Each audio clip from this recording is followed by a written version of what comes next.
Humans have always been fascinated by birds. We marvel at their feathers, their sing-song calls, and perhaps most of all, their ability to fly. Leonardo da Vinci filled journals with detailed sketches of their wings, including pigeons and swallows, to try and understand how they do it. The Wright brothers carefully watched turkey vultures and seagulls to mimic how they turn their wings in air to stay afloat. But what happens when that fascination goes too far? In May of 2010, at the Birmingham Airport in central England, something was wrong. At least that's what custodian John Straczynski was thinking. He had arrived to clean the shower rooms in the Emirates lounge, but a passenger had been in there for far too long. The man, who was waiting for an afternoon flight to Dubai, had entered the shower with several suitcases, which John thought was a bit strange. And as he waited for the man to wrap up, his impatience turned to curiosity. What could he be doing in there? When the man finally stepped out of the shower room, John went inside to find all of the towels neatly folded. There was no sign that the shower or sink had been used at all. Growing more suspicious, he looked in the trash for clues, but found nothing. He even climbed onto the sink and checked to see if he had hidden something in the ceiling panels, but nothing. Finally, he checked the baby changing table, which had a trash bin of its own, and inside, he found a single egg. John didn't know that the man was a seasoned operative in a covert world of crime. He had no idea the man had illegal contraband strapped to his chest, concealed under his clothing, hidden from view. But with the sight of that one egg, coupled with the odd behavior, he knew enough to know that something wasn't right.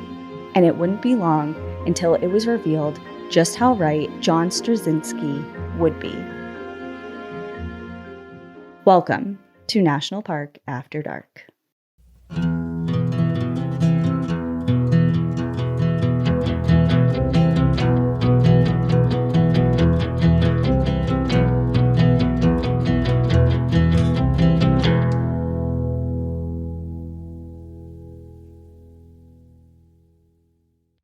I'm so excited because the first thing you said was about birds, and I like birds now, newly. But is this a bird egg smuggling episode? It sure is.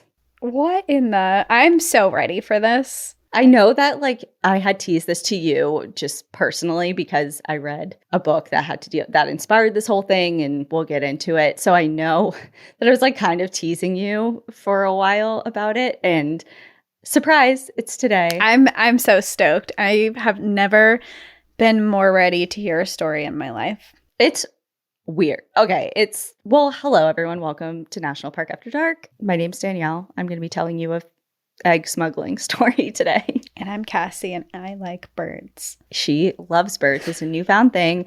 And a lot of our audience are birders as well. Yes. Would you consider yourself a birder? I think I'm a birder in training. Okay, that's because fair. I don't think I know enough about birds yet to be considered a real birder. Okay, well, this is for all the bird lovers out there. It's definitely an interesting story, and there's going to be a lot to talk about, especially towards the end when we get into a little bit of discussion about this story. It has to do with wildlife crime, and that has always been really compelling for me personally. And I think when you say wildlife crime, your first thoughts may go to the big names of tiger parts and rhino horns and bear gallbladders and kind of the big pangolin stuff. I don't know. I just feel like people don't think of birds when they think of wildlife crime, but it's a huge facet of this subject. So we're going to get into it. Cool. Before we get into the episode, just a little bit of housekeeping and announcement stuff. We have spooky season merch that is available today. Well, it came out a couple days ago, but it's available now. Yeah, if you didn't hear the news, it's available now. Go check it out. We have spooky season merch. If you're watching, I have tie-dye. This is the first time we've ever had tie-dye on the merch. So that's really exciting. And we have some spooky designs, which is very cool. Yeah. So we have a couple of new items. We I mean, the tie-dye is my personal favorite one. It's especially because of the colors. I love tie-dye in general. I think you think of like bright and rainbow colors and like festival stuff. And this is just like, it's black and orange and Yes. creepy themed. I love it. And then the beanie, I like this beanie. I don't know if you can tell in the video. It's like a darker green. It kind of looks black in my video right now. Yeah. It's like a forest green. Yeah, it's a forest green. We have a pennant, which is really cool. That is like some fun decor type stuff. We have some favorites coming back, the You Got Haunted stuff. And this is a good opportunity real quick to address merch. So this is a limited drop. However, we are working on something that will be a little bit more regular, which we can announce when it comes. But this in particular, you're going to have, a week or so to get it. So just if you want it, snag it while you can. And also, we get emails all the time from people who are concerned for us and feel for us about our cryptid campfire design being on other merchandise on other sites. And yes, it's very sad. However, we have tried our best. We've talked about this before, but we've tried our best with trying to mitigate that and control that. We've sought out legal help to try and do so, but the internet's the Wild West, and it's like playing whack-a-mole. If you try and take one down, 5 more pop up, and it's really hard to control. So we are very well aware that the design is out there and being kind of ripped off by other sellers, and it's unfortunate and it's sad to see. However, the only way to get it through us is through our merch site. Yeah, like, if you see it anywhere else, they just stole our design. Yeah. So, I mean, it's been everywhere. And we don't support Shein. You're never going to see our merch sold by us on Shein. Or Walmart took like it. That. Yeah, Walmart had it for a while. They might still. I don't know. Yeah. It's messed up out there. It is messed up. And we agree it's a cool design. Like, we understand why you want it, but you're doing it the wrong way. So anyway, yeah, for any type of National Park After Dark merchandise that you may see, whether it's that or a different design in the future, if you see it circulating around, not specifically on our site or through us, it's not us. And thank you for sending that stuff in. We are aware of it. But yeah, so we have merch. Get it while you can. We have other stuff cooking up, but for now, go get some tie-dye. Mm-hmm. Get it. All right. Well, let's jump into this story today. So right here, before we start, right up top, I want to shout out the primary source for today's episode, which I alluded to a few months back, actually. I posted on my personal Instagram. I had 4 books. I couldn't decide which one I wanted to read next, just like for personal reading, just trying to get through my TBR list. And I asked my followers to vote on which book to read. And this one didn't win that poll, but I eventually got to it, and it's called The Falcon Thief. So for those few hundred people that voted for this one, now's your time to hear a condensed version of it. It's where a lot of the main story is going to come from today. And of course, all the additional show notes and stuff are in the episode description if you are so inclined. And there is a documentary that we'll discuss at the end as well. Cool. So I know I set you up a bit in that intro on kind of a little bit of a cliffhanger, and I promise we'll get back to that scene in the airport. But the story of who has become known as the Pablo Escobar of Falcon eggs begins somewhere else entirely in southern Africa at Matobo National Park. The Pablo Escobar of bird eggs. Falcon eggs. Okay. I'm just picturing this guy off in the middle of wherever in a mansion that's heavily guarded, and he's got this room just full of eggs. Well, you're not far off. Okay. So going a bit into this national park, located in modern-day Zimbabwe, Matobo National Park is a birder's paradise. Rising from dense woodlands, the park's granite mountains and towering rock formations are home to one of the highest concentrations of birds of prey anywhere on Earth, including African crowned eagles, fish eagles, harrier hawks, rock kestrels, and many more. And back in the 1960s, when the country was still known as Rhodesia, the Rhodesian Ornithological Society launched an ambitious project to study black eagles, more formally known as Varroa eagles. And these birds have mostly jet black feathers with this white V on its back and white wing panels visible in flight. They have these sharp yellow-gray beaks and really piercing eyes. They're absolutely beautiful. And they're actually the largest bird of prey in the Matobo Hills. Very cool. They build nests high on granite cliffs, sometimes hundreds of feet off of the ground. And this is great because it makes it hard for predators like baboons to reach their eggs and to mess with the nests.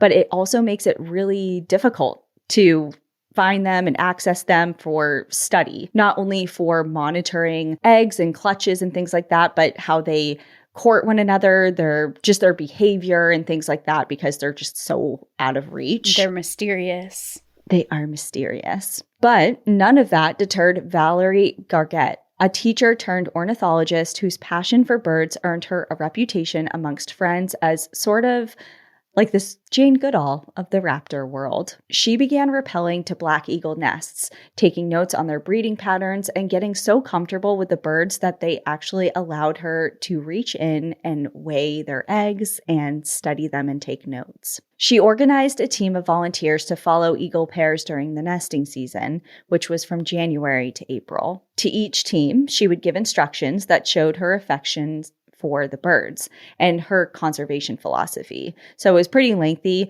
but a quote from it says, "Do not stay at or near the nest for longer than 5 minutes to obtain the information. We are visitors to their world and respect their right to live undisturbed and uninfluenced by us." So she's like, we need this information. It's valuable. We want to study them, but don't push it. And they take priority. Yeah. It's like, I know you might think they're cool, but we can't interfere. Yeah.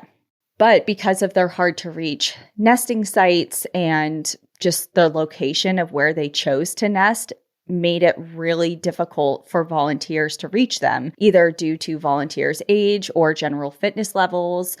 So not many people could reach the nests to study them. But then 2 new volunteers began to attend their general meetings. 11-year-old Jefferey Lendrum and his father, Adrian. Jeffrey was a polite kid, if a little unmotivated at school, but a natural-born athlete. His father, Adrian, was an HR manager for Dunlop Tires in Bulawayo, a town about 30 miles outside of Matobo National Park. Both of them were really enthusiastic about the outdoors and clearly very interested in becoming involved in this project. Val and her husband Eric were thrilled to welcome the Lendrums into the group and were hopeful that they could monitor the least accessible nest sites. They taught Jeffrey how to safely rappel down cliff faces, practicing how to secure rope, tie the right knots, and maintain proper form.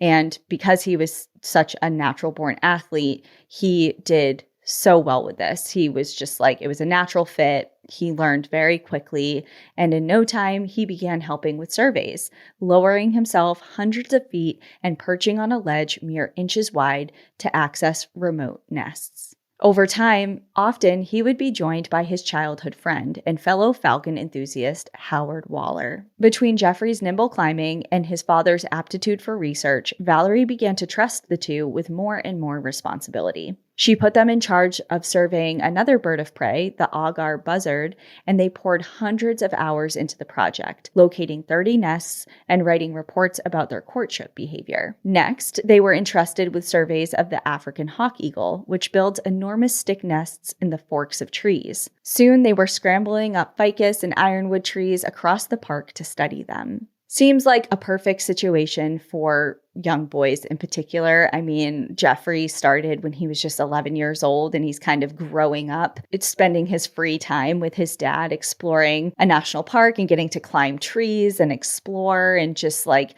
feel like he's part of this operation. Yeah. You know, it's just like, this is how you raise cool kids. Right. You make them do stuff like this. Yeah. So he's climbing, exploring. And as time went on and Lendrum grew older, what perhaps began as something he did as a kid because his dad signed him up for it initially became a shared passion. All told, the Lendrums went on to publish 18 academic studies while working in Matobo, wrote articles for local bird magazines, and earned a place among Val's most trusted colleagues.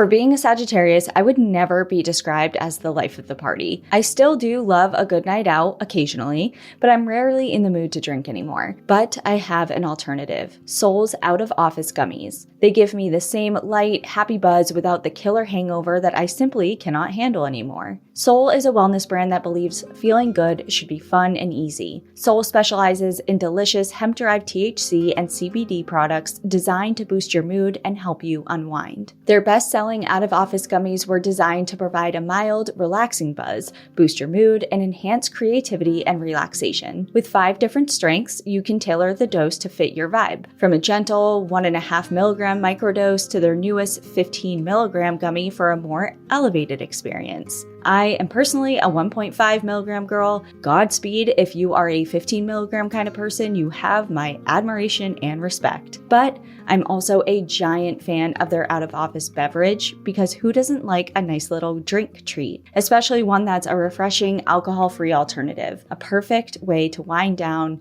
on the couch with a good movie on the TV, if I do say so myself. Bring on the good vibes and treat yourself to Sol today. Right now, Sol is offering our audience 30% off your entire order. Go to getsol.com and use the code NPAD. That's getsol.com. Promo code NPAD for 30% off. But around this time, surveys across Matobo began to report empty nests. A snake eagle nest that had been monitored all season would turn up empty, leading Val and others to assume that a predator had eaten the eggs. Volunteers watched black eagles prepare to lay eggs, lining their stick nests with greenery, but the eggs would seemingly never come. In the decades surveys had been taking place in Matobo, this was unprecedented, and eventually, evidence started to point to it being an inside job. In late 1982, a park warden named Steve Edwards found an egg in a crowned eagle nest. And crowned eagles are one of the rarest raptors in all of Africa, not just this national park. Mm-hmm. And only 3 mating pairs had ever been documented in history within the national park. So this was like a really big deal. Mm-hmm. So it was a nest that was being heavily monitored and just wanting to keep eyes on how things were progressing. They picked the wrong nest to go unnoticed. Well, overjoyed and knowing that they only laid 2 eggs per clutch, Edwards returned to the nests 2 days later. So again, he noticed it, told everyone, and everyone's keeping an eye on it. But on the way in to go check in on the eggs, he ran into a now 21-year-old Jefferey Lendrum headed in the opposite direction. Oh, not Jeffrey. Jeffrey's supposed to be raised cool. He's supposed to be cool. He was raised cool, but he's supposed to turn into a cool adult. Jeffrey. You're going to be upset by the rest of this story. When asked if he had just visited the crowned eagle nest, Jeffrey said yeah. He had told Edwards that there were 2 eggs in the nest, and since he had just been up there, he didn't have to worry about going and checking in on him. He's like, everything's Gucci over there. Don't worry about it. Everything is all well and good. Well, after Jeffrey left, Edwards climbed the tree anyways and found an empty nest. Val didn't want to believe that this father-son duo that she had mentored had betrayed her trust, because it's not just this one incident. Like I just said, there were different suspicious things popping up here and there. And this is kind of like just tying it all together, catching Jeffrey in the middle of it. Yep. She didn't want to believe that they would desecrate the very nests that they were there to protect.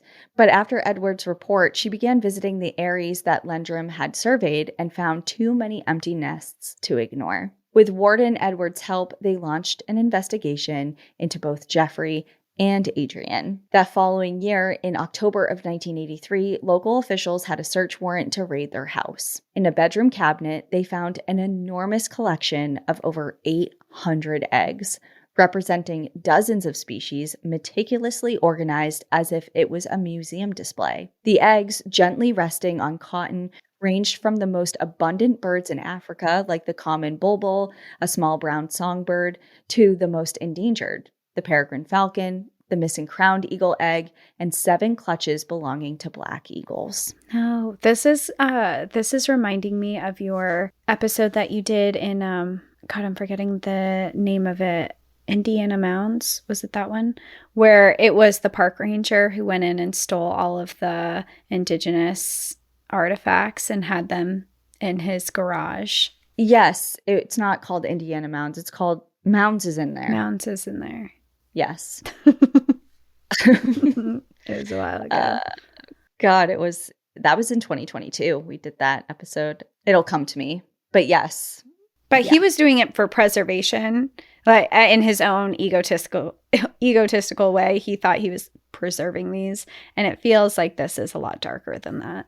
Well, hang on to that thought, because that's kind of like one of the topics I want to talk about towards the end of like that discussion of the kind of driving force and motivation behind not just the Lendrum father-son duo, but the many other people who have been egg collectors and kind of why they do it. Yeah. And each case is different. And this one will have a little bit of a, I think it might be a little clear why Jeffrey decided to lean into this. But anyway, I think it has a similar tone of like, they think they're doing something not good, but not harmful. Like, who am I harming? I don't know. The eggs that were supposed to hatch. Yeah, well, you would think it's obvious, but let me tell you, in that documentary, you will question people's ability to not understand that. I feel like I'm going to be so riled up by this episode that as soon as we hang up from recording, I'm going to go watch the documentary and be like,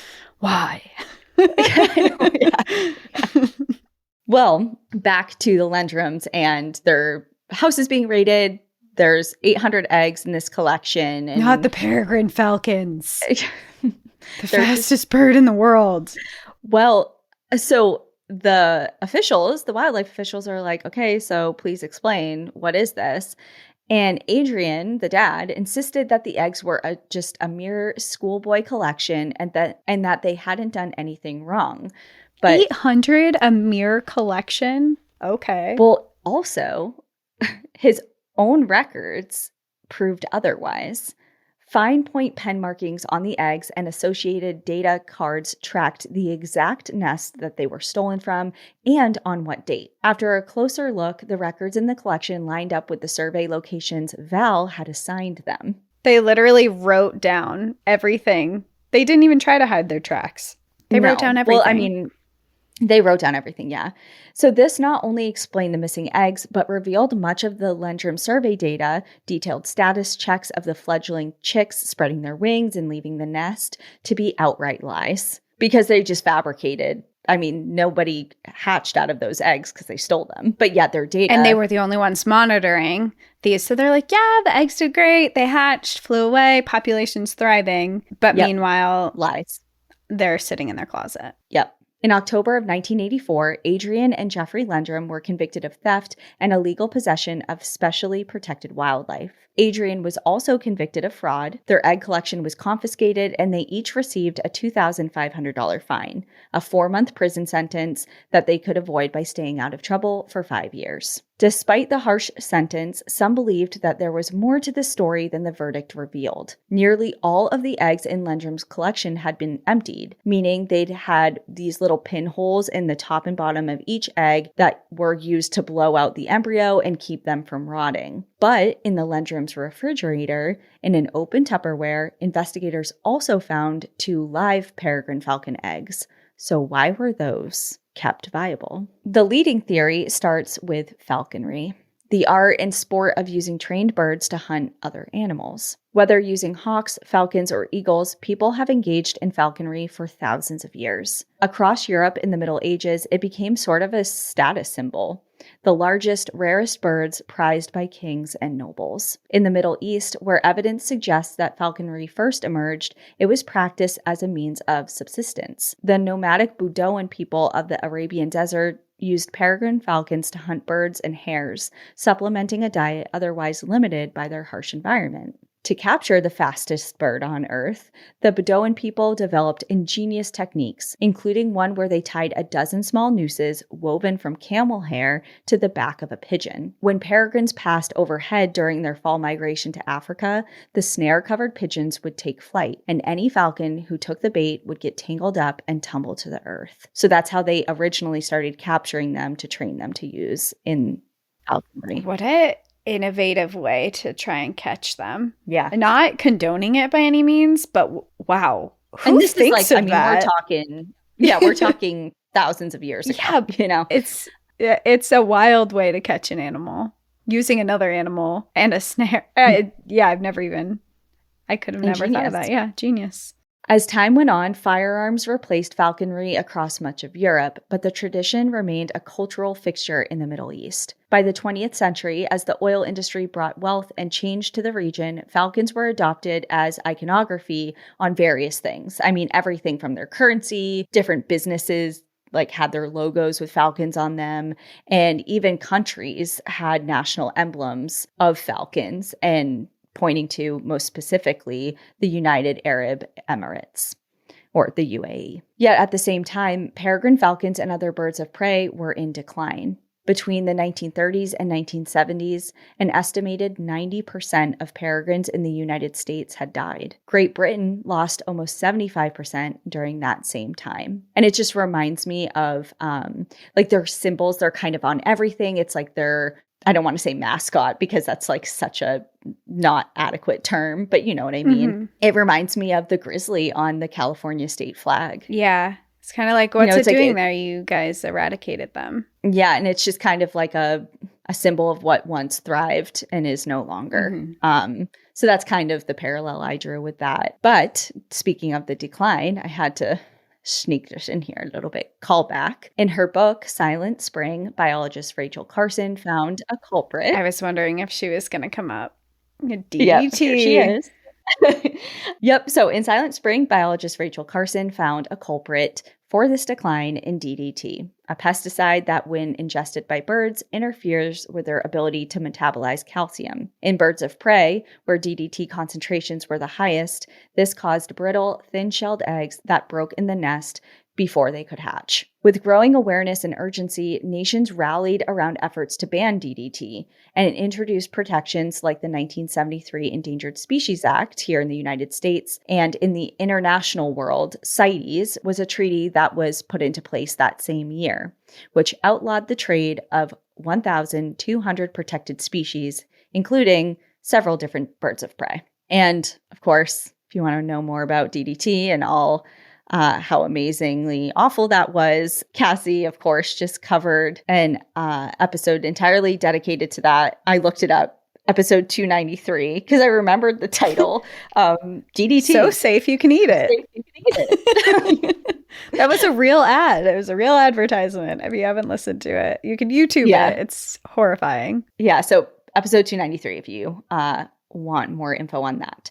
But anyway, so kind of going back to falconry and what that has to do with Lendrum and this whole topic. For the wealthy rulers of the UAE, falconry was a core part of the country's identity. As signatories of the CITES Treaty, they realized falconers were no longer able to capture their birds in the wild because, of course, this treaty prohibited, this endangered species. It's like, okay, we now have protections on birds of prey, and peregrine falcons are part of that. So in order to meet demand, they turned to captive breeding programs. And important to our story in particular, remember Howard, Jefferey Lendrum's friend, that would sometimes go out with him and do probably steal eggs, but whatever, participating in these surveys. So Howard was breeding falcons in South Africa by the late 80s. And in 1988, he was invited to Dubai to start a captive breeding program for Sheikh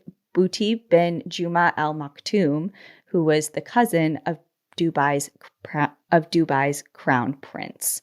So he's up there in the world of this already kind of prestigious realm of, obviously no one's not using falconry, especially some of the wealthiest people in the entire world. They're not doing it for subsistence hunting anymore, but it's a status like symbol. Yeah. I mean, I can't lie. It'd be pretty cool to be sitting here right now, and I'm just envisioning if I had my own owl, kind of like Harry Potter, and I have a window right next to me. Like if we were just recording and my owl came and like sat on my shoulder while we recorded, cool. That would be a huge status symbol. I would look the coolest I've ever looked in my entire life. Yeah. So I get it. And you would choose an owl. Yeah, an owl for sure. I think that they're so cool. And I think I would switch my owl So I would have a snowy owl in the wintertime. Okay. And I would have a barred owl in the summertime. Okay. Just because they're around here and I see barred owls pretty often. And snowy owls do come to Vermont, but they're very rare. So I would have the rare snowy owl. Which would make you even cooler. Exactly. Yeah, I'm following. I'm picking up what you're putting down. But as a person who knows that that is deeply wrong, you'll not see You would never. an owl on either of these shoulders, unfortunately. And that is the only reason. She could, but she won't. I really could. I feel like I would be an owl whisperer if I wanted to be. I could. Yeah, your vibes are good. Yeah. For owls, I think. Yeah. They would catch on to my vibes for sure. Okay, well, going back to... I'm like, I don't even know how to segue out of this. I'm lost in it. It's distracting. Okay. It is distracting. So, okay, going back to Howard Waller and his breeding program, it actually went on to become one of the most successful breeding programs of its kind, period. Not just in that location, but in the world. The expansive facility soon housed hundreds of birds, with butchers on hand to prepare their daily meals and amenities to cater to their every need. For example, gerfalcons, the largest falcons on Earth, live in Arctic tundras where they can endure temperatures of up to negative 50 degrees Fahrenheit. Wow. And Waller's multi-million-dollar air-conditioned gymnasiums allowed them to survive in Dubai's 130-degree summer heat. And if any bird got sick, they'd be whisked to Dubai's state-of-the-art Falcon Hospital, which boasted x-ray machines, antibiotics, and on-call intensive care veterinarians. The success of Waller's captive breeding program and others liked it helped falconry grow both in popularity and in scope. 2002 saw the birth of falcon racing, a new sport where the birds take turns speeding down a 400-meter course. First hosted by the royal family of Dubai, the event's success spawned a growing industry with more competitions and larger prizes. The President's Cup, hosted annually in Abu Dhabi, has awarded prizes worth up to $11 million for falcon racing. Well, that's why people get into it. And just like racehorses, racing falcons are bred and sold to eager buyers. And I want you to, okay, so I'm going to have you guess. Don't overshoot, be realistic, but just like guess. So in 2021, a pure white gerfalcon chick sold at auction for how much, do you think? Like a little baby. A little baby falcon, up to $11 million in prizes if they win. If they're like the champ of champs. If they're the champ of champs. Yeah. 500,000. 400,000. Wow. Pretty close. Yeah. I mean, that's a ton. That's a house. For a small bird. For a little bird. I mean, don't get me wrong. It's cute. Yeah, but houses are... I would spend that on a house before I'd spend it on a baby bird that could just live outside where it's supposed to. Yeah, truly. Just leave it alone. Let it grow in nature.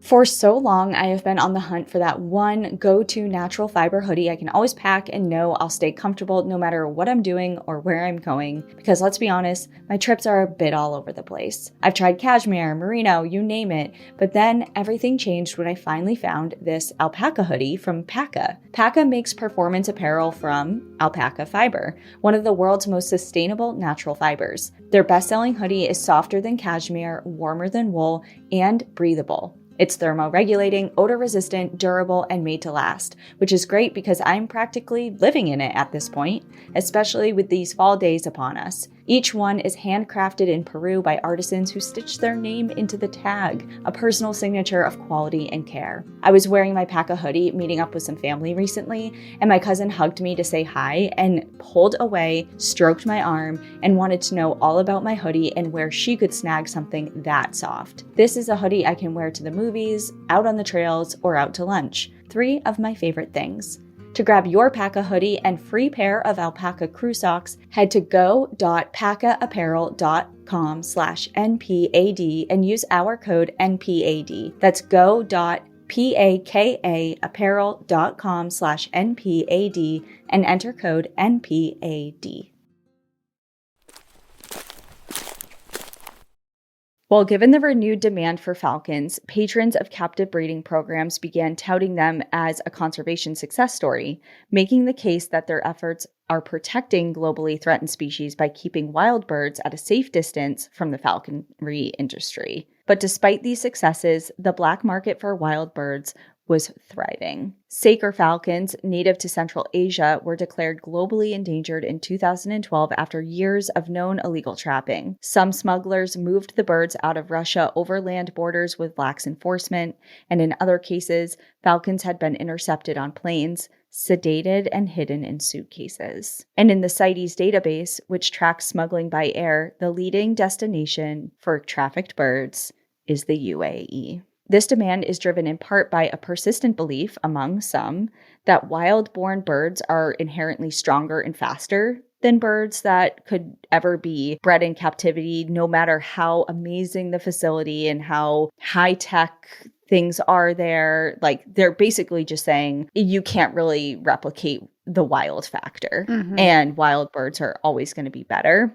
But others point to breeding programs, and without the influx of new birds, a captive population will become inbred, causing it to collapse over time. Bringing in wild-caught birds can sustain the genetic integrity of the captive population, and in turn, the breeding program can essentially cover up any sort of crime of smuggling in wild birds. DNA evidence has caught some breeders in the act of laundering wild birds through their facility, meaning passing them off to clients as legal captive bred birds. Efforts have increased internationally to crack down on this sophisticated market, but smuggling efforts have shifted too. Rather than moving adult falcons, which proves to be difficult, I mean, they're literally sedating entire birds and shoving them into suitcases and trying to smuggle them through airports. And like, just instead of doing that, some realized it might be just much easier to smuggle their eggs. And so which brings us to the airport bathroom with an egg in the trash.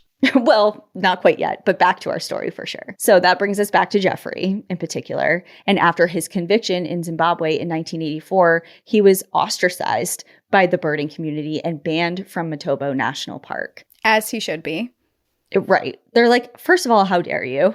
Like, we gave you access to these creatures. Yeah. And we trusted you. Yep. And so in turn, for a chance at a clean start, he decided to move to South Africa. Still in his early 20s at this point in time, he sought out several side hustles to make ends meet, the most successful of which involved selling spare parts for cars and planes, as well as some mining equipment. Years passed, he married a woman from South Africa, and while it didn't last, the two stayed friends, and he swore during all this time that he had left nest raiding behind. Didn't touch it, wasn't involved. Lendrum had been in South Africa for over a decade when he met Paul Mullen. Mullen, a British businessman, worked for a company in Johannesburg who was building infrastructure for the internet. And by day, he advised the purchase of servers and telecommunication hardware, but in his free time, he followed F1 racing and James Bond. Mullen's girlfriend, who had once worked as a stripper in Johannesburg, had met Jeffery at work. So essentially, his girlfriend, Mullen's girlfriend, was a stripper, and Jeffery was at the strip club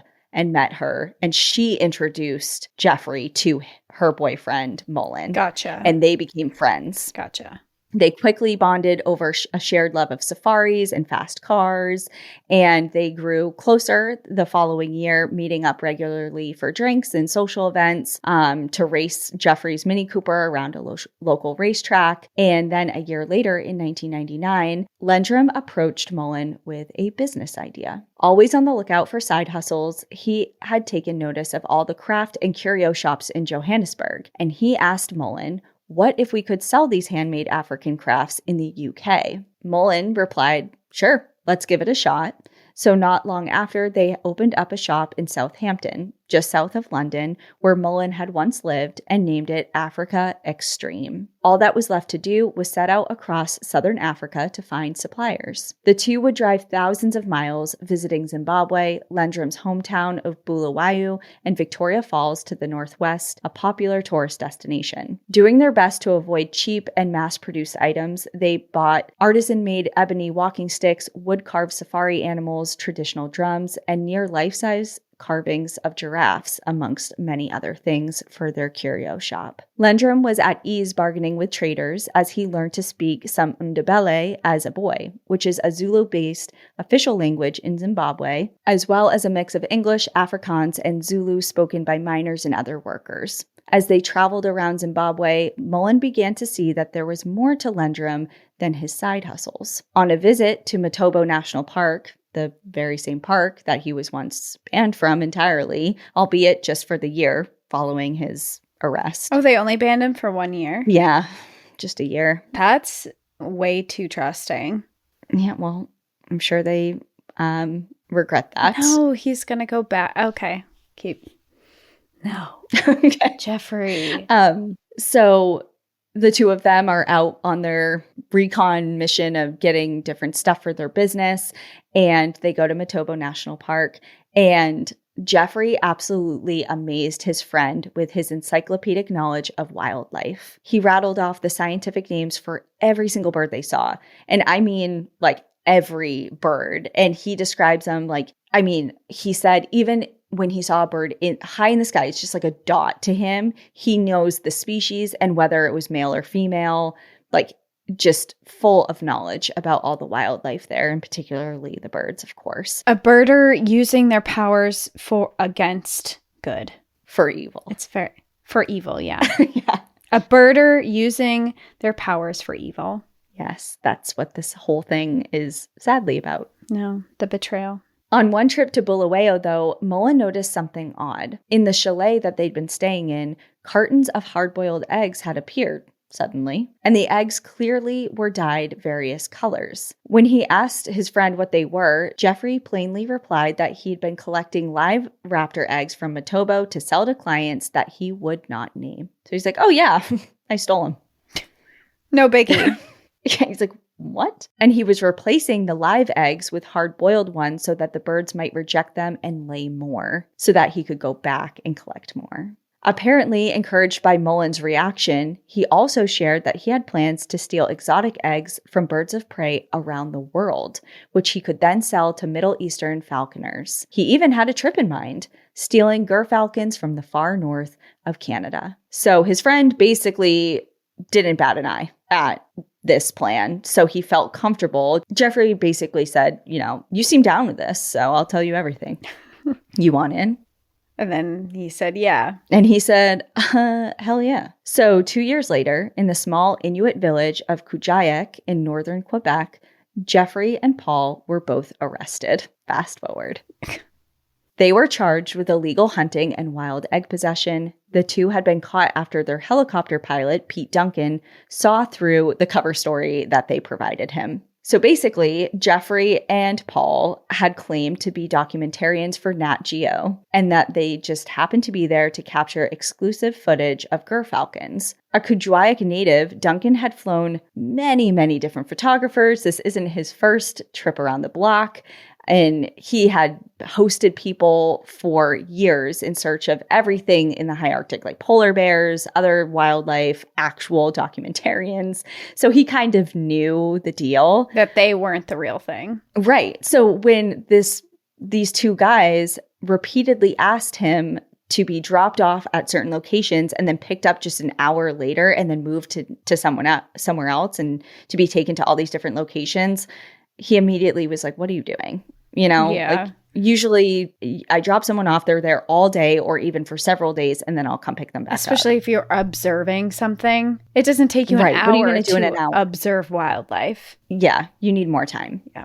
He also noticed immediately that Mullen, who claimed to be the videographer of the, he was the Nat Geo videographer, Right. had no clue how to use his camera. Like, red flag. No, You work for Nat Geo and you don't know how to use a video camera. right. So immediately he knew that something was going on. He just didn't quite know what. Mm-hmm. By the end of the week, because again, long story short, I'm trying to condense this because this book is actually really long. But essentially, he tips off law enforcement. They arrest them. And when the police are raiding their hotel room, wildlife officials had already determined that they were stealing falcon eggs. So they weren't really surprised to find a portable incubator with 7 eggs tucked right next to the bed. When questioned, the two men mostly stuck to their cover story. Mullen insisted he was there to film falcons. He's doubling down on the Nat Geo. I don't know how they got there. Those aren't my eggs.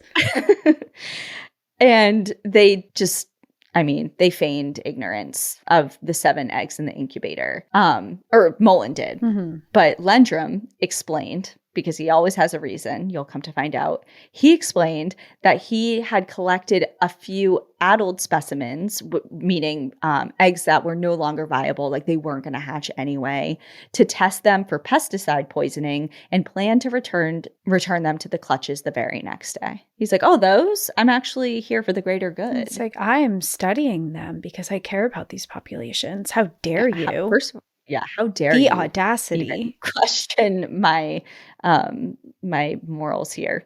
And again, back to the, like, kind of going back to when they first got him and his dad first got raided, and they had all this like evidence pointing to their actual motivating factors. A laptop was found in their hotel room, and it revealed that this was the second year in a row that they had visited this area. It had receipts for their previous flights into Canada and the $30,000 they spent on chartering a helicopter. The laptop did not reveal that they had collected 27 eggs from the 19 nests, or that they had called their whole affair Operation Chili, and it also did not reveal Jeffrey's claim that each white Gerfalcon egg would fetch between $70,000 and $100,000. However, all of that information would come out later. I found a Google search that was like, how to trick someone into thinking I'm a Nat Geo videographer. How to use a camera.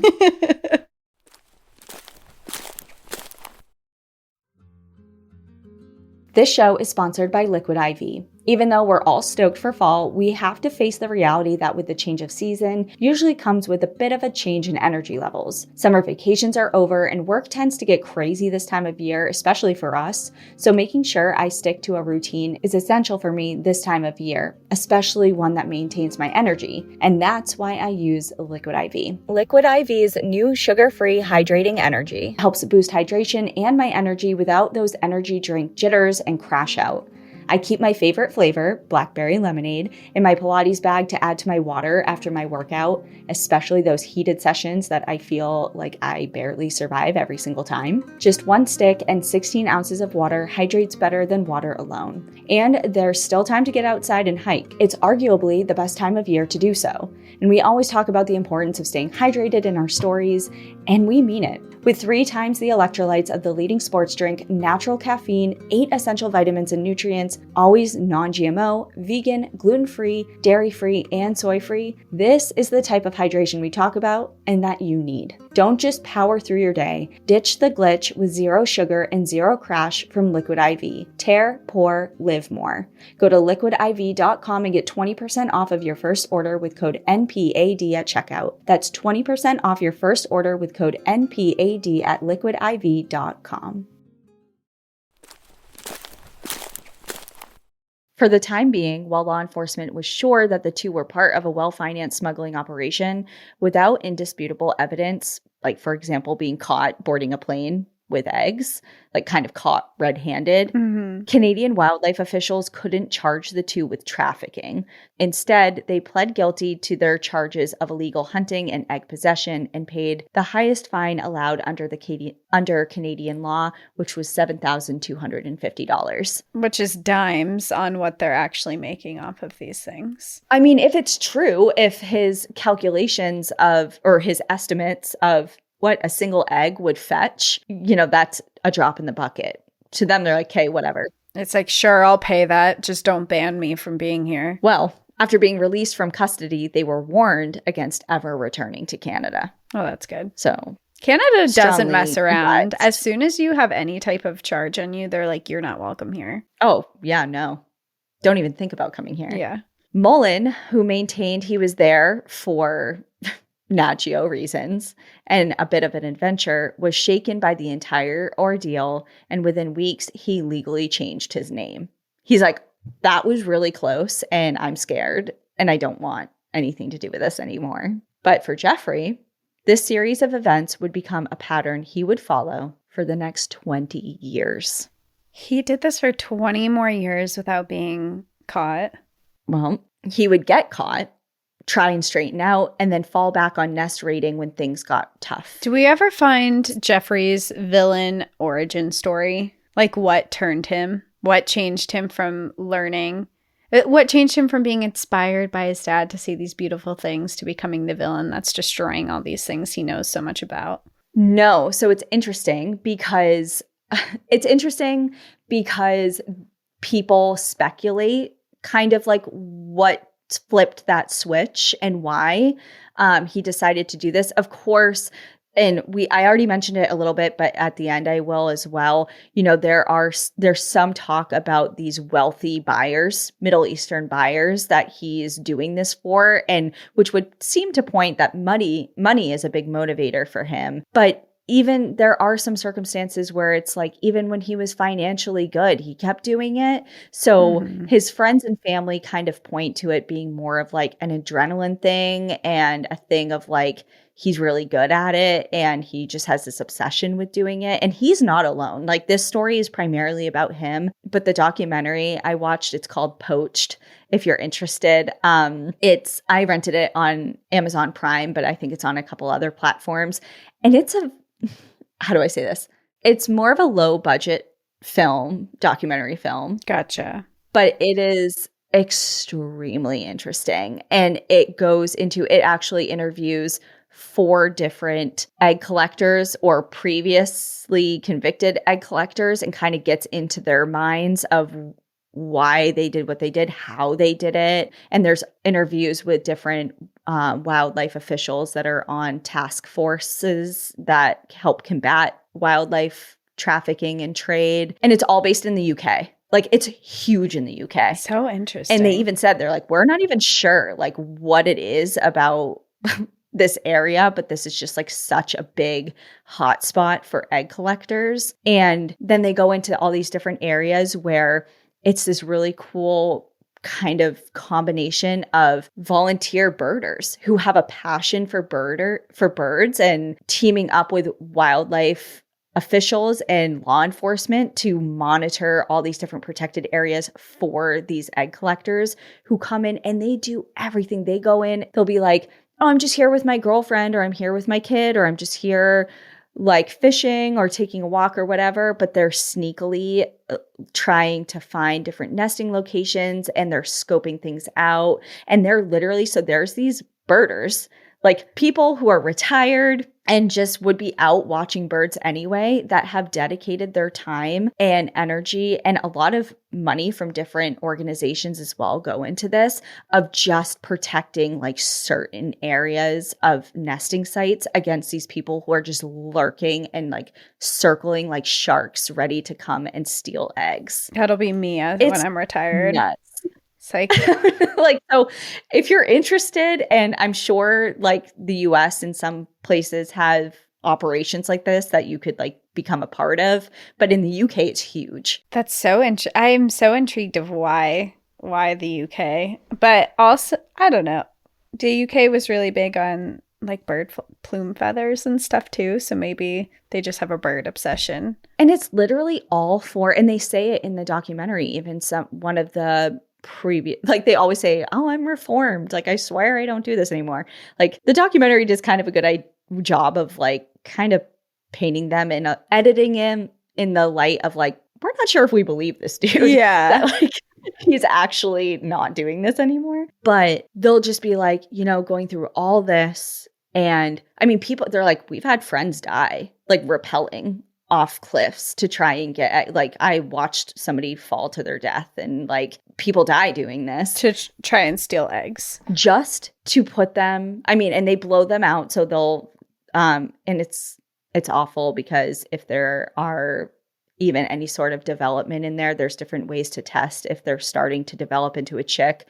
They'll essentially remove those chicks in a really awful way and suck them out of the egg, and all just to put them in a glass case in a drawer somewhere.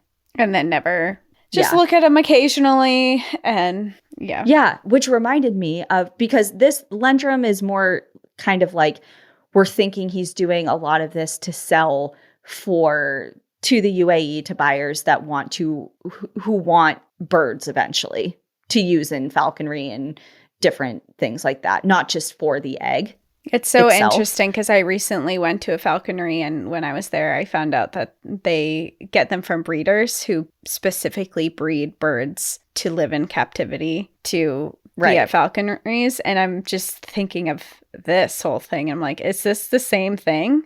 Just sanctioned? What do you mean? Like, is this is this a similar way that they're getting their birds? And I don't know. I have no idea where they get their birds from, but they did say that they're raised in captivity and they get them from breeders. And that was kind of a red flag for me because breeding places can be really sketchy in anything.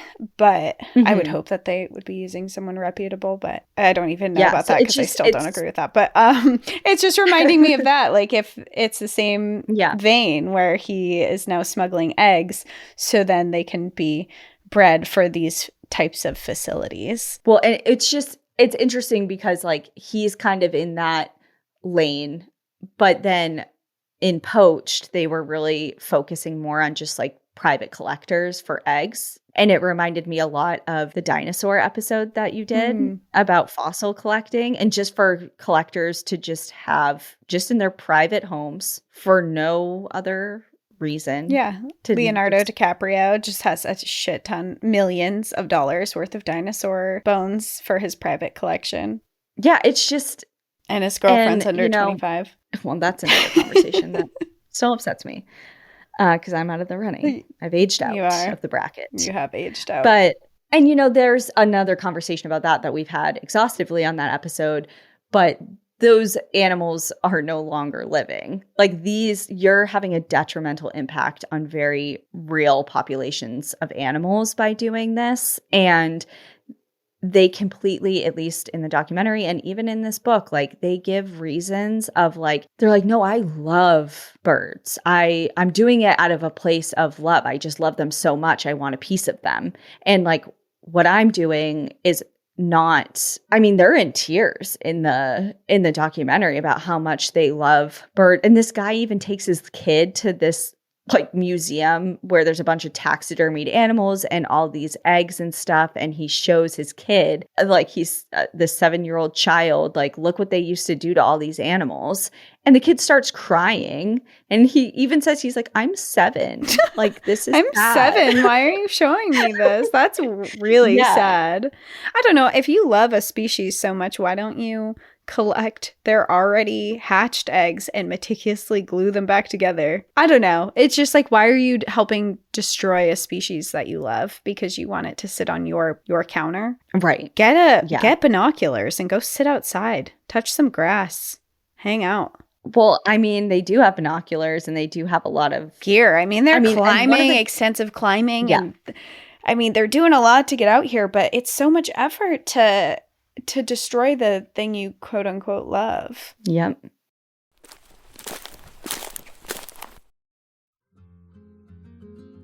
My dog Chaska can talk. I mean, kind of. He uses some buttons to say, I love you, mom, treat, and toy. But if he had a bigger vocabulary, he may have warned me about what was lurking in his kibble. Mass-produced kibble isn't just unappetizing, it can be a crime against canine health. But Ollie is here to crack the case on pet nutrition with fresh, human-grade meals made with the highest quality ingredients.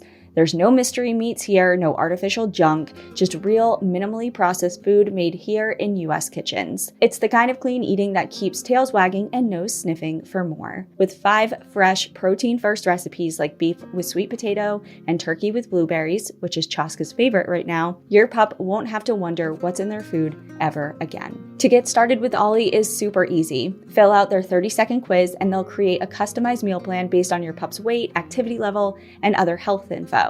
And for any first-timers out there, Ollie will send out your pup's first box with 2 weeks worth of meals, a free storage container for mess-free serving, and a guide of how to gradually switch them over to their new diet. Ollie offers 3 different meal plans to choose from, so you can choose between a full fresh plan, a fresh topper plan, or a mixed plan with their freshly baked recipes for your special fur baby. And as a former vet tech, this next part here, I was really excited to learn about. Ollie is the only fresh dog food that comes with unlimited routine routine health screenings so you can get your pup on track to living their healthiest, happiest life. Dogs deserve the best, and that means fresh, healthy food. Head to ollie.com/NPAD, tell them all about your dog, and use code NPAD to get 60% off of your welcome kit when you subscribe today. Plus, they offer a happiness guarantee on the first box. So if you're not completely satisfied, you'll get your money back. That's ollie.com/NPAD and enter code NPAD to get 60% off your first box.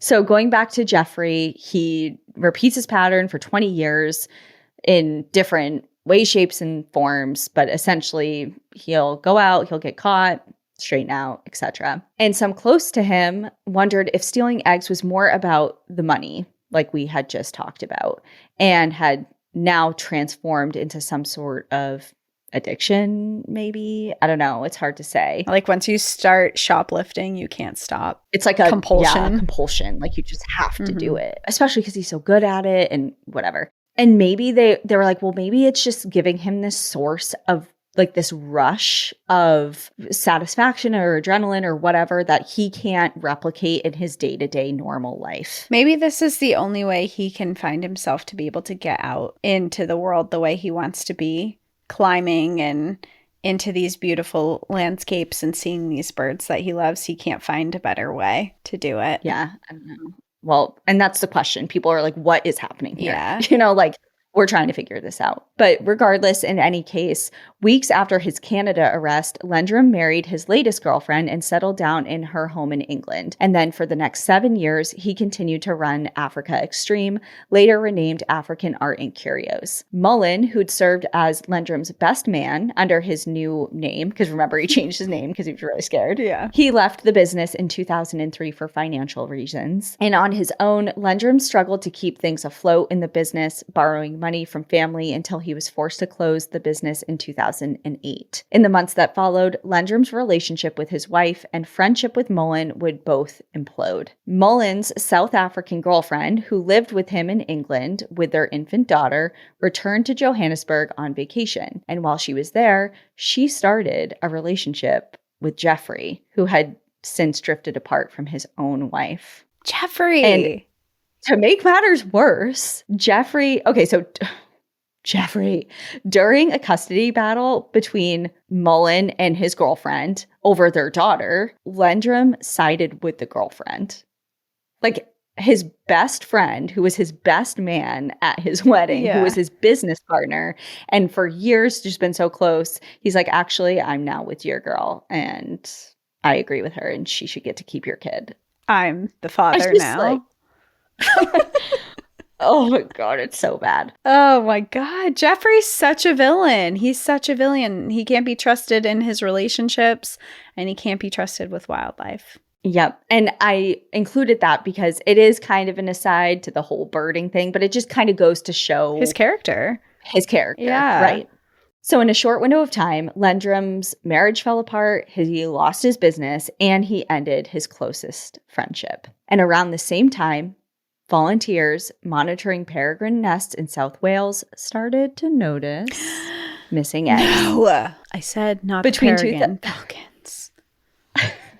Between 2007 and 2010, they had recorded a growing list of disappearances, and many missing from areas only accessible to someone with highly technical rappelling skills. And now, here we are at the beginning in May of 2010, 100 miles away in the Birmingham airport, a sharp-eyed custodian noticed Jeffery was up to something. So now we are back into the bathroom. After spending 20 minutes in the shower room of the lounge, the custodian discovered a single egg in the waste bin and called security. Before he could board his flight to Dubai, counterterrorism agents pulled Jeffery aside for questioning, only to discover 14 live peregrine eggs strapped to his body. Secured by an array of white surgical tape, woolen socks, and zip ties, the eggs were close enough to his body to not arouse any suspicion. If you were just like looking at him, you wouldn't notice there was like he just like overweight or something.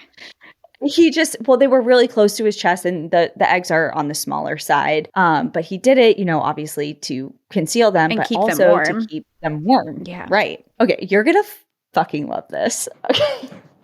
You're gonna love this. Okay. When he was asked about, No. hey, what the hell are these? No. What's all this? Now what, Jeffrey?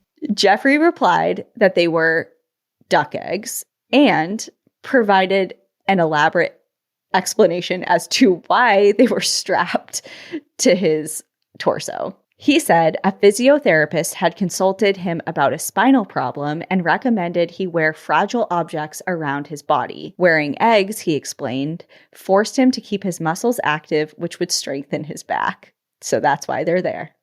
And they're ducks, not peregrine falcons. What? What?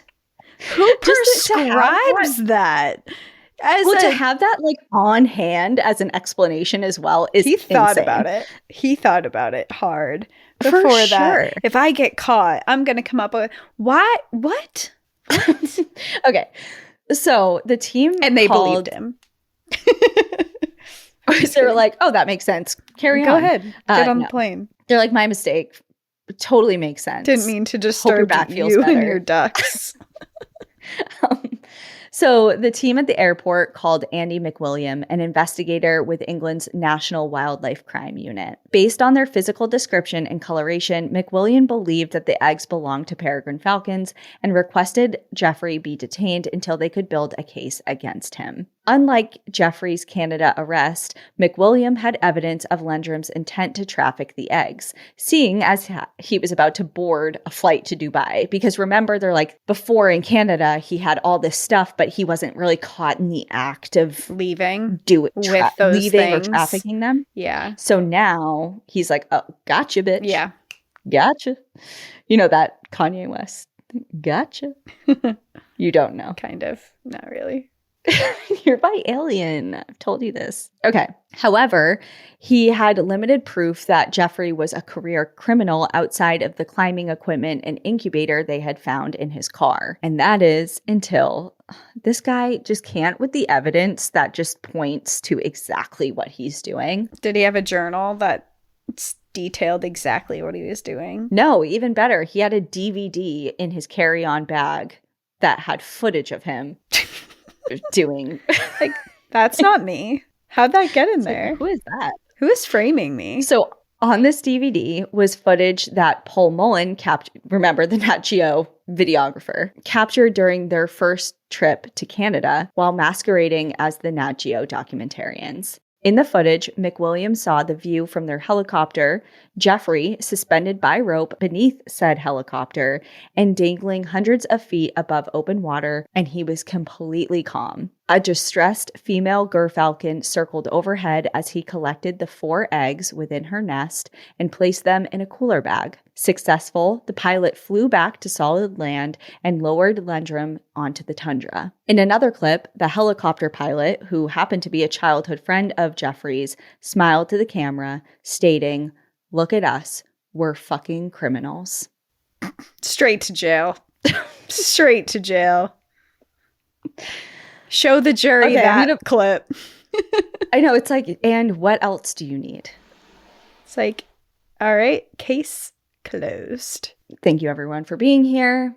I think we've seen all we need to see, and let's get them locked up. Please. In addition to the DVD, McWilliam also found documents describing scouting missions across the world, detailing military presence near nests in Sri Lanka and airport security in Dubai. It was immediately clear to McWilliam that Lendrum was not only a professional, but a very well-financed one.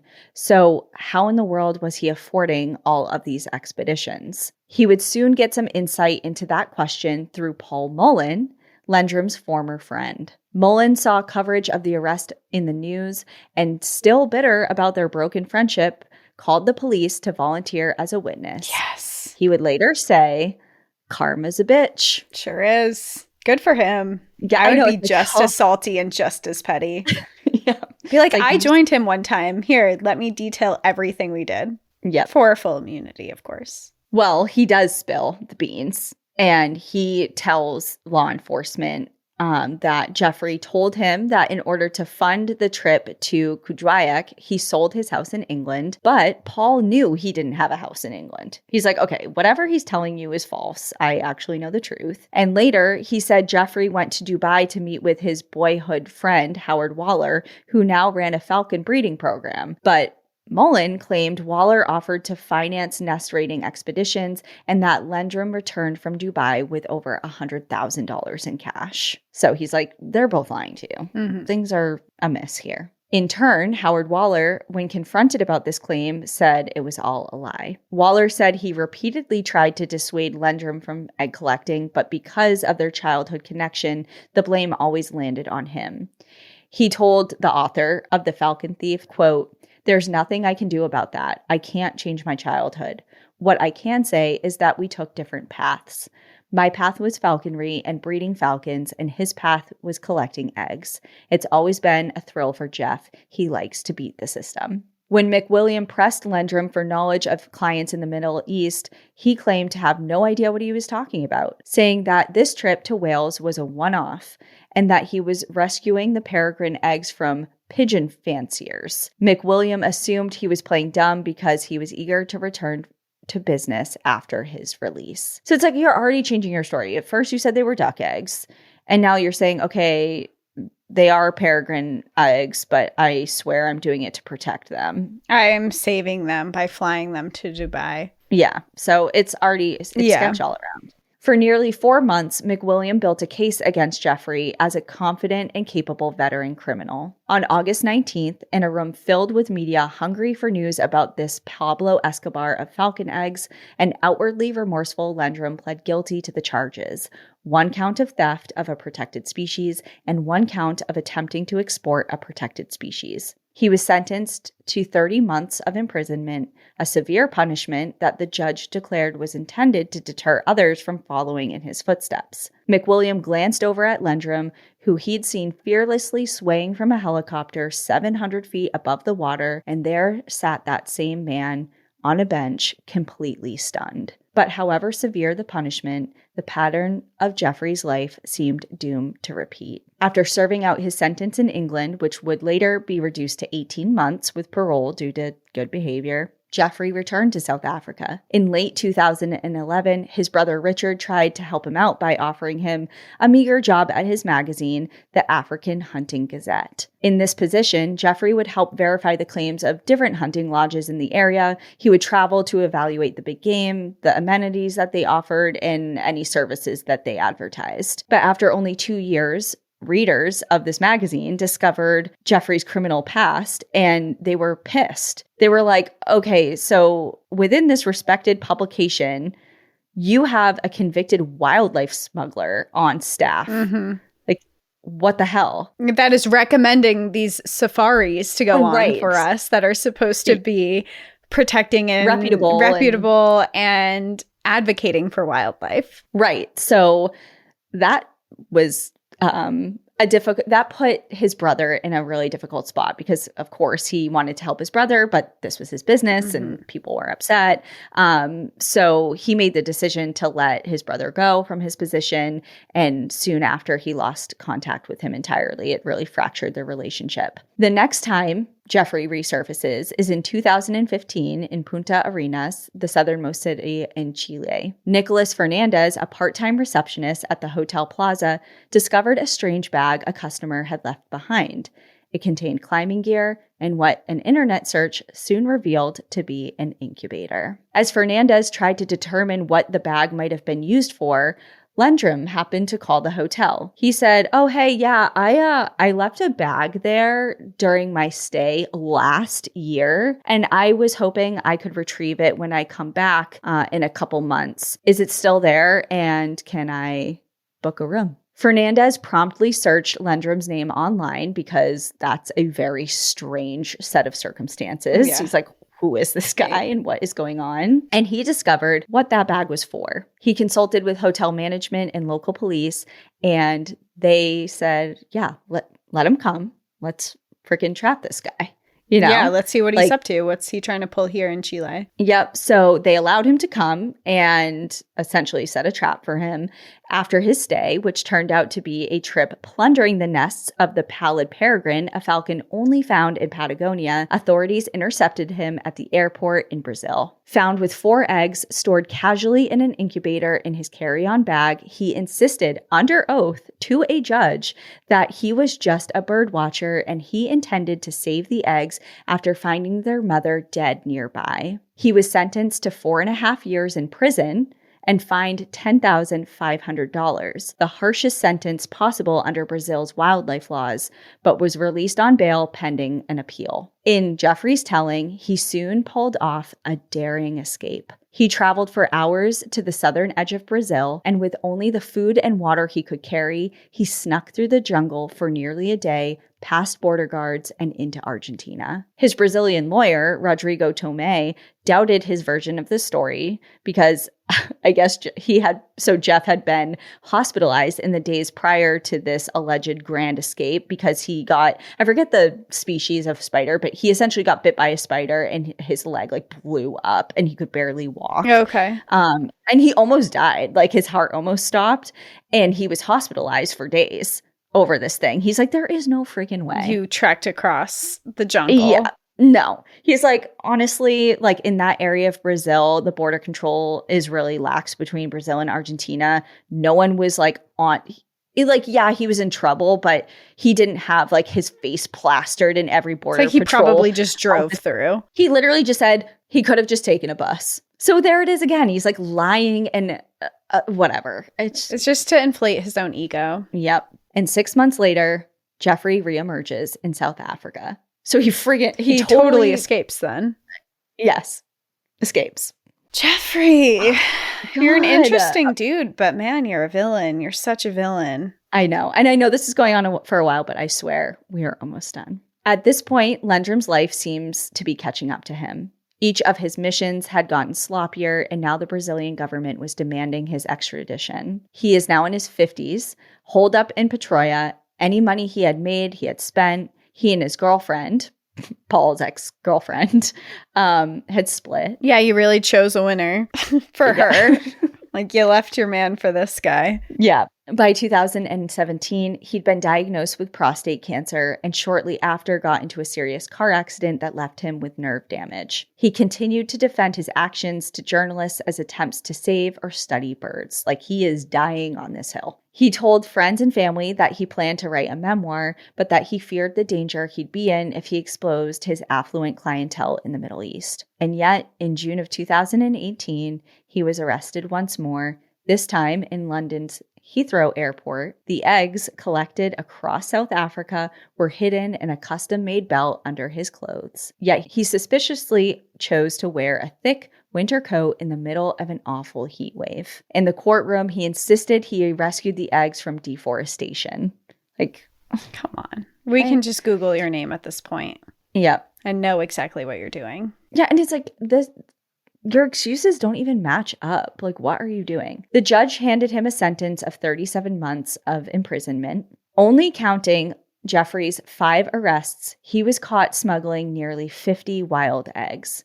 Roughly half of those died after being removed from their nests. The remaining eggs hatched and the chicks survived. Many were reintroduced into the wild thanks to the efforts of nonprofits and government agencies that support raptor conservation. In the United States and in national parks, wildlife crime takes many forms. Deer illegally hunted in Yosemite, birdwings and salamanders stolen from petrified forest, black bears killed for their gallbladders in Shenandoah, and as Lendrum's tale reveals, combating wildlife crime takes persistence and plenty of evidence. For that reason, when illegal wildlife remains are seized in the U.S., they're often housed in the National Wildlife Property Repository in Colorado. Run by the U.S. Fish and Wildlife Service, this center secures confiscated wildlife products for use as evidence in different court cases, as well as education and conservation efforts. But wrapping up with Jeffrey and why he did it? Of course, that is a question we could ponder forever, but it's clear that in another lifetime, someone as gifted at climbing and ornithology as he was could have found enormous success in the field of wildlife conservation and possibly done a hell of a lot of good for the birds he was so clearly passionate about. Yet his passion in this life seemed to be warped by other desires, adrenaline, obsession, and greed. In his latest, and as of now, final arrest, some friends speculated he got caught on purpose. Sick, broke, and struggling in the outside world, he might have thought jail could provide free food and health care. Perhaps he longed to break the pattern of his life. In 2017, court records revealed he changed his name to John Smith. Wow. And maybe... What an original choice. I mean, he's like, I really want to blend in. I don't know what better name to do it with. And maybe that was an attempt to start over, perhaps to live a life unburdened by the mistakes of his past, or maybe he just hoped to escape suspicion on his next heist. But at this point, we do not know because Lendrum was released on parole in 2020 and has not been in the headlines since. So what Jefferey Lendrum, aka John Smith, is up to right now, we do not know. And as of this recording, obviously, August 2025. But that is the story of Jefferey Lendrum and his weird fascination with stealing eggs. Yeah. Wow. I hope, Jeffrey, if you're listening, I hope that you have changed and you're using your powers for good. Because you sound like you're extremely intelligent and knowledgeable about birds. But man, you should be in jail still. You really... people should take wildlife crime so much more serious than they do. I think he should have been put in jail for life after like his third time. If he got caught and didn't evade capture in whatever way, via bus or through the jungle, whatever, they were going to put him away for a long time. But only 4 years, right? I mean, much longer in comparison, but still not. Yeah. I mean, it just seems exhausting. Yeah, like, what's up with you, man? I was exhausted telling that story. I'm like, okay, again. Try therapy. Again. Oh, yeah, and again. You know, like something's wrong there. Especially because it was clear he was never going to change.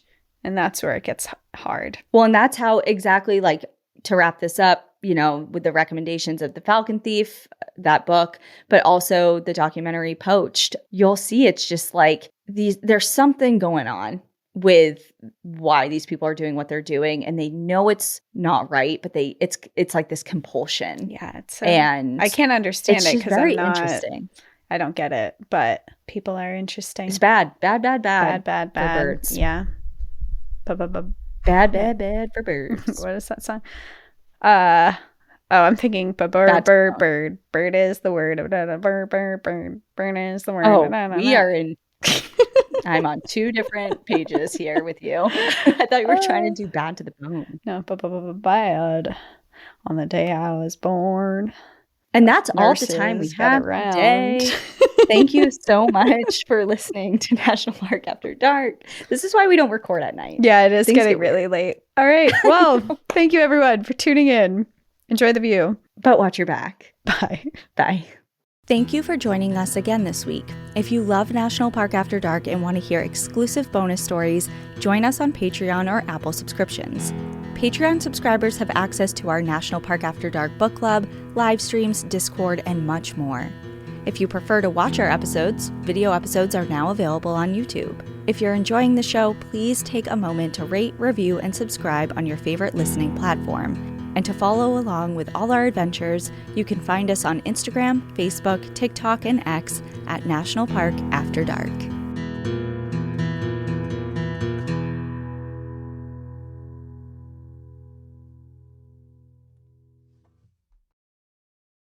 I'm Alistair Campbell from The Rest is Politics. Nish Kumar here from Pod Save the UK. And Christiana Figueres from Outrage and Optimism. Rising inequality, conflict, climate disaster, it's very hard to find reasons to be hopeful about the future. That's why we're teaming up this September during the 80th General Assembly of the United Nations. Along with Political Currency, Pod Save the World, The Week Junior, and more. We'll discuss the stories that give us hope and answer the question, how does hope turn into action? Look out for the Be Hope Takeover this September.